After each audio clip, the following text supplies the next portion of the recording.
Candlewood Bridge.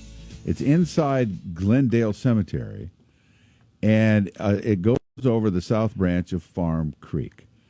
And there's some significance to this whole thing. We're going to welcome Dennis Carr. He's the city engineer, City of Washington. Hi, Dennis. How are you? Doing great. This is a pretty big deal, right? This is a cool thing. Tell us about the history of this bridge. Yeah, so the bridge was designed back in 1893 by a local gentleman, Frederick Rickman.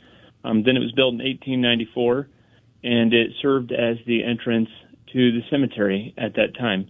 The cemetery had expanded, and then this double arch masonry bridge became a historical fixture here in the city. And so, what happened to it that you had to do some love and care on it? What happened? Yeah, so it's a rock structure, and all masonry in time begins to kind of fail with the weather. So in this case, we had one of the stone head walls actually fell into the creek. It had separated and tipped into the creek. And then the head wall on the opposite side of it was leaning out pretty heavy by the time we got to the repair this time. So it was also removed and then restacked. Is it when you do that kind of repair? I'm fascinated by this. The original stone, obviously from the 1800s, right? That's what the stonemasons did. Do you replace it with new stone, or do historical associations prevent you from doing that? What are your restrictions on that repair? So we used all of the original stones that could be saved. Cool. There were some that, I don't want to call them disintegrated, but they had stripped out or fallen or broken. And if they had failed beyond repair or the replacement of them, then we had samples brought in by the contractor, and we matched as close as we could to the stones that were there at the time. I'm fascinated by working on old structures like that. I think that's really cool. And from this is where my mind goes, any angle, maybe down in the creek looking up, is it a picture moment? I mean, is that bridge cool enough that you would like to have a picture of it from a certain angle?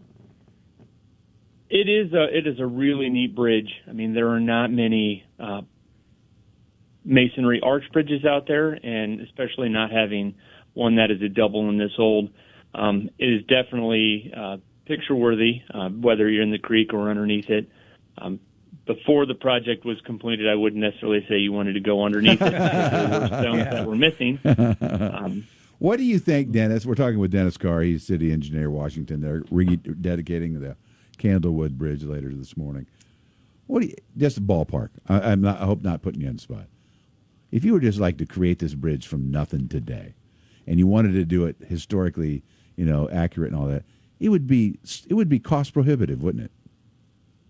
It would be. The methods that are used in construction these days with concrete are far and away cheaper than the stacking of rocks in an arch pattern. Yeah, that's insane. It's insane. Yeah, see, I don't want to knock any skilled workers around here, but do we have enough artists and masons who could do that? I mean, that was done. If you had to, yeah. By the way, the stonemason, help me if I'm wrong about this, Dennis. I'm looking at his name, Jacob Hablutzel, or something like that. Do you know how to pronounce that name? Hablutzel was the stonemason. He sounds like a guy. I do not know how to pronounce that name. Well, let's just go with Habluetzel. By default, he is the guy. He is the man who knows how to do that.